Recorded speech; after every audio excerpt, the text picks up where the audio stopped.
चालाक बंदर और बाघ। एक जंगल में एक बहुत ही बड़ा तालाब था जिसमें जंगल के सभी जानवर पानी पीने के लिए आया करते थे। उसी जंगल में बंदरों का एक बहुत बड़ा झुंड था जो कि अक्सर तालाब के इर्द गिर्द रहा करता था। सब कुछ अच्छा चल रहा था कि अचानक दूसरे जंगल से एक खतरनाक बाघ आया और उसने उस तालाब पर कब्जा कर लिया और उसने बोला, अगर जो कोई भी जानवर बिना मेरी अनुमति के इसमें पानी पीने आया तो मैं उसे जान से मार दूंगा। अब धीरे धीरे सभी जानवर उस तालाब में पानी पीने जाने से डरने लगे और बाघ आराम से वहां रहता। अकेले कुछ समय बीत गए और कुछ दिनों बाद उस जंगल में बहुत ही बड़ा अकाल पड़ा जिसकी वजह से सारे नदी सूख गए। केवल वो जो तालाब था उसी में पानी था, लेकिन जानवर बाघ के डर से उसमें नहीं जाते थे और उन्होंने सोचा कि इससे अच्छा होगा कि हम लोग जंगल छोड़कर चले जाएं। सभी जानवर जंगल छोड़कर जाने लगे, लेकिन बंदरों का जो झुंड था वो जंगल छोड़ने के लिए तैयार नहीं था क्योंकि उनकी बहुत सारी यादें उस जंगल में जुड़ी हुई थी। इसलिए उन्होंने यह निश्चय किया कि हम लोग जंगल नहीं छोड़ेंगे और सब मिलकर के उस तालाब के पास गए और बाघ से यह विनती किया कि उन्हें भी पानी पीने दे क्योंकि जंगल में अकाल पड़ने की वजह से सारी नदी सूख गए हैं। इस पर बाघ ने उन्हें मना कर दिया और बोला, अगर तुम लोग नहीं मानोगे तो मैं तुम्हें खा जाऊंगा।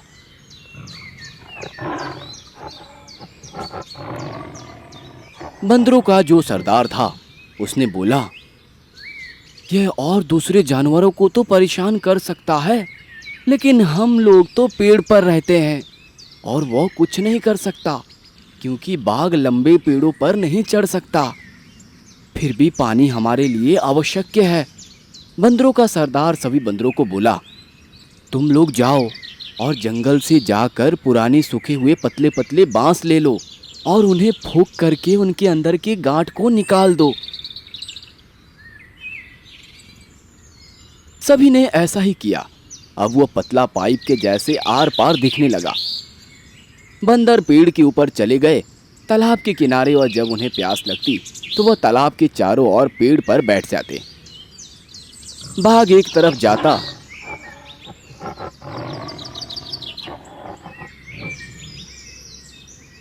तो दूसरी तरफ से वह बांस की पाइप डाल करके ऊपर ही ऊपर मुंह से पानी खींच लेते और चारों तरफ से उन बाघ को परेशान करते। धीरे धीरे बाघ बंदर के व्यवहार से चिढ़ जाता और परेशान होकर वह जंगल छोड़ के चला जाता है। उसके बाद से सभी बंदर हंसी खुशी रहने लगे। इस कहानी से हमें यह शिक्षा मिलती है कि हमें दूसरों के साथ बुरा व्यवहार नहीं करना चाहिए, अन्यथा एक दिन हमारे साथ भी बुरा होने लगेगा। चूहे ने बचाया बाघ को। कुछ समय पहले की बात थी। एक जंगल में एक बाघ एक गुफा में रहता था। बाघ के गुफा के बगल में थोड़ी दूर पर एक पेड़ के नीचे चूहे का बिल था। उस बाघ का कोई दोस्त नहीं था। एक दिन बाघ ने उस चूहे के बिल के पास जाकर कहा, तुम हमेशा पेड़ के बिल में रहने के बजाय मेरे साथ मेरे गुफा में रह सकते हो। अरे नहीं नहीं, मुझे आपको देखते ही बहुत डर लगता है। मैं आपके गुफा में रहा तो किसी दिन आप मुझे खा जाओगे। तब बाघ ने कहा, दोस्त, मैं तुम्हें कुछ नहीं करूंगा। इस जंगल में तुम्हारे अलावा मैं किसी को नहीं जानता, कोई दोस्त भी नहीं है, इसीलिए तुम मेरे साथ रह सकते हो। तुम्हारे साथ दोस्ती? नहीं नहीं, इसी वक्त तुम अपनी गुफा में चले जाओ। यह बात सुनकर बाघ वहां से दुखी होकर चला जाता है। एक दिन बाघ भोजन के शिकार में निकला था। उसी वक्त एक शिकारी के जाल में फंस गया।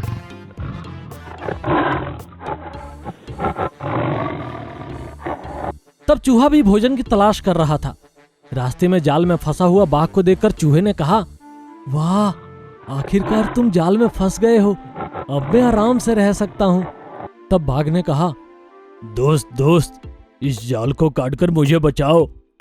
तुम्हें बचाया तो मुझे क्या मिलेगा? तुम मेरे बिल के करीब रहते हो तो डर डर कर रह रहा हूं। अभी मैं खुशी से रह सकता हूं। कहते हुए वहां से चला जाता है। रास्ते में उसे एक बिल्ली दिखाई देती है।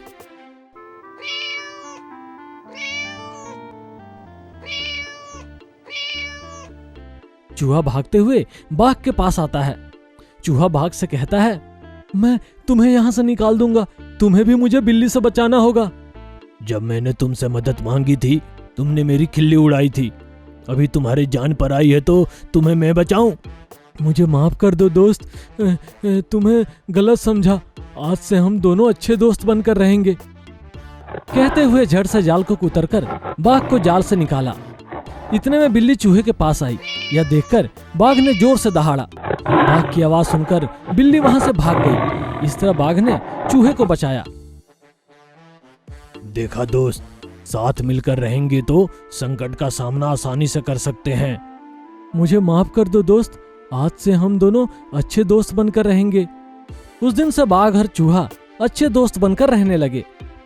सीख, मिलजुल कर रहेंगे तो किसी भी संकट का सामना कर सकते हैं। लोमड़ी का धोखा। वह गर्मियों के दिन थे। जंगल के सारे जीव जंतु भोजन न मिलने के कारण बहुत परेशान रहा करते थे। उस समय जंगल में एक चालाक बंदर रहता था। वह ऐसी परिस्थितियां आने से पहले ही सोच समझकर अपना भोजन को छुपा कर रखता था। उसी समय में एक लोमड़ी भूख से तिलमिला रहा था। लोमड़ी ने उससे कहा, अरे कैसे दिन आ गए हैं, भोजन तक नहीं मिल रहा है, क्या करूं? कहते हुए चिंतित हो रहा था। यह सब बंदर ने देखा और कहा, लोमड़ी भाई, इतना उदास क्यों हो, क्या हुआ? कुछ भी नहीं बंदर भाई, आज मैंने पूरा जंगल छान मारा है, लेकिन कुछ भी खाने को नहीं मिला। सारे पेड़ सूख गए हैं और कोई भी जानवर बाहर नहीं निकल रहा। इस साल गर्मियां बहुत ज्यादा है, ऐसे ही चलता रहा तो मैं जी नहीं पाऊंगा। यह बातें सुनकर बंदर को लोमड़ी पर दया आई। उसने लोमड़ी से कहा, अरे लोमड़ी भाई, अगर तुम्हें अच्छा लगे तो मेरे पास थोड़ा भोजन पड़ा है, तुम खा सकते हो। तब लोमड़ी ने कहा, ठीक है भाई, दे दो, मैं वही खा लूंगा। फिर तुरंत ही बंदर लोमड़ी को खाना देता है और लोमड़ी जल्दी जल्दी सारा खाना खा लेता है और बंदर को धन्यवाद कहता है और वहां से जाने के लिए खड़ा होता है। इतने में बंदर कहता है, ठीक है लोमड़ी भाई, अगर कभी भी तुम्हें भूख लगे तुम यहाँ निश्चिंत होकर आओ और भोजन कर लो। ठीक है, कहकर वहां से चला जाता है। थोड़ी देर बाद रास्ते में लोमड़ी को एक शेर मिलता है। शेर ने कहा, क्यों लोमड़ी भाई, आज बंदर के साथ मिलकर अच्छा दावत खाया ना? ऐसा कुछ नहीं भाई, बस थोड़ा सा करके आ रहा हूं। तुम दोनों तो पेट भर के खाना खा लिए, फिर मेरा भूख का क्या होगा? तुम मेरा भूख मिटा सकते हो? लोमड़ी डरते हुए कहता है, अरे मैं तो कई दिनों से भोजन ना खाने के कारण सूखकर कांटा हो गया हूं। मेरी हड्डियां बाहर निकल आई है, इसीलिए वह बंदर बहुत ही बलिष्ठ है। अगर वह आपको मिल जाए ना, 4 दिन तक खाना ढूंढने की जरूरत नहीं पड़ेगी। अच्छा ठीक है, तुम जाओ, अभी उसे यहाँ लेकर आओ। ठीक है, मैं तुरंत ही जाकर उसे लेकर आता हूं।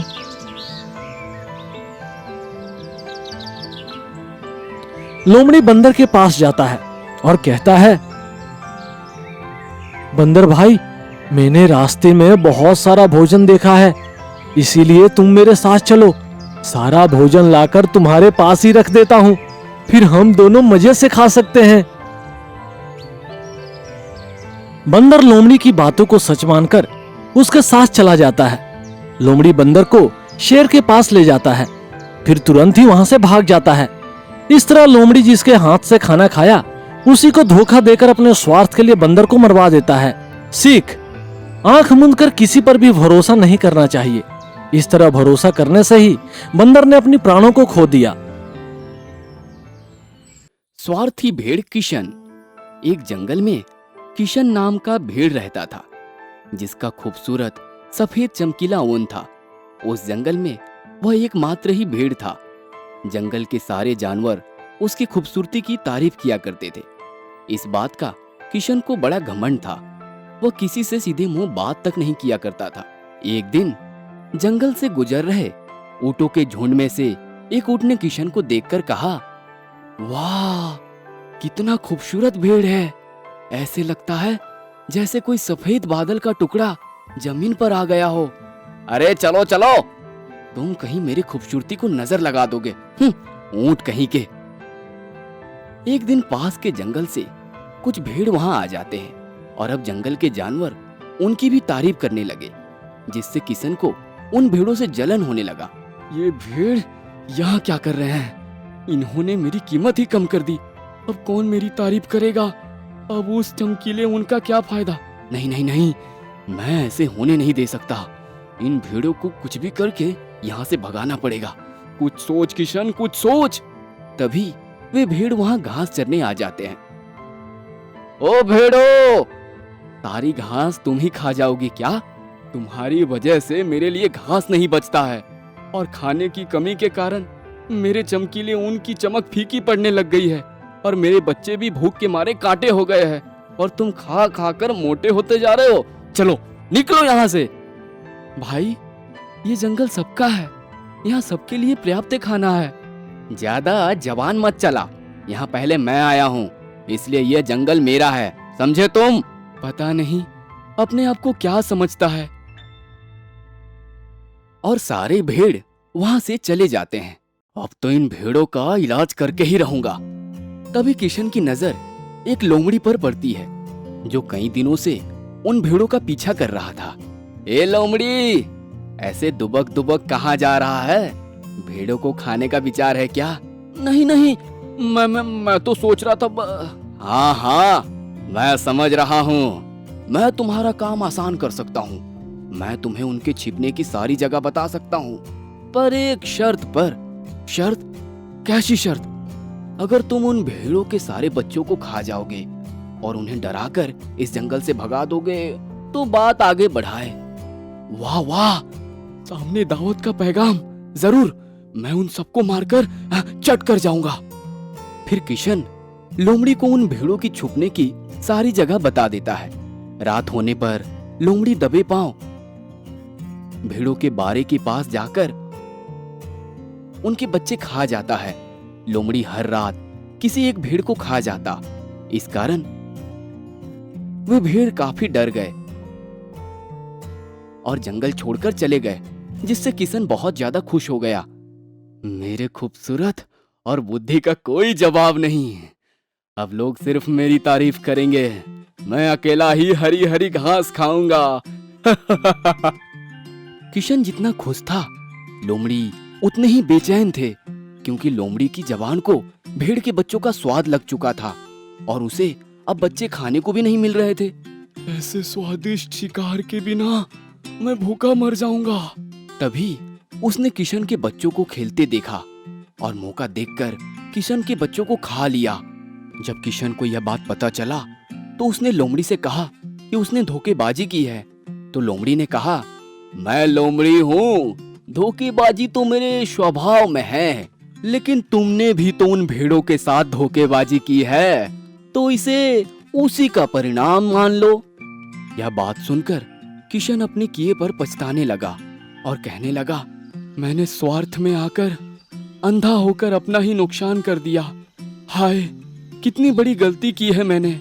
फिर किशन ने उन भेड़ों से जाकर माफी मांगी और सारे भेड़े मिलकर एक साथ रहने लगे।